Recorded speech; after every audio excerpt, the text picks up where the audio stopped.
Cette sixième édition du congrès, elle s'individualise cette année par un certain nombre de particularités. D'abord, la première particularité, c'est qu'elle rejoint les éditions précédentes en termes d'organisation. Parce que nous avons mis en place un peu l'ensemble des comités qui ont été prévus pour les précédentes, à savoir un comité stratégique qui nous permet d'identifier les besoins en conférence par rapport aux politiques et stratégies nationales. Et donc l'organisation des conférences obéit à un besoin national plutôt que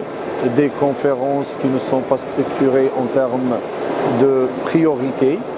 La deuxième chose ou la deuxième particularité pour ce congrès, c'est que nous avons un petit peu fait un tour de 360 degrés par rapport à l'ensemble des thématiques prévues par le congrès, à savoir on part des conférences qui traitent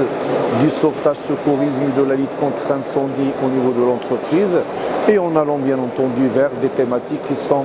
beaucoup plus complexes telles que le hooliganisme et les mouvements de masse et la dynamique de stade ou la notion d'organisation des secours au niveau territorial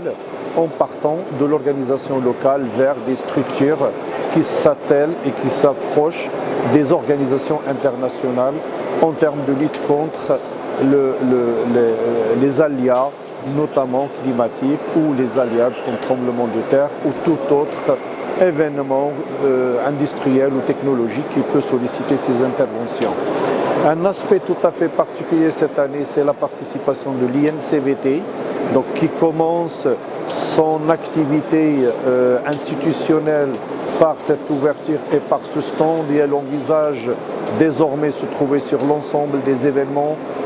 qui peuvent bien entendu avoir un lien avec l'activité professionnelle, notamment les risques professionnels.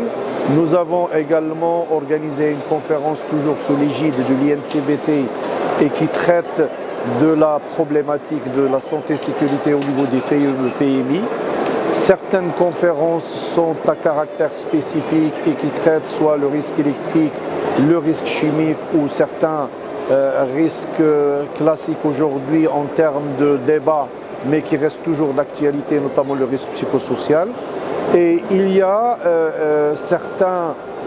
acteurs de la prévention qui se sont organisés par eux-mêmes, et là ça fait partie de l'originalité de l'organisation de Preventica, c'est que ce sont les acteurs qui interviennent et qui traitent des problématiques qui les concernent et qu'ils mettent en avant par rapport à ces aspects.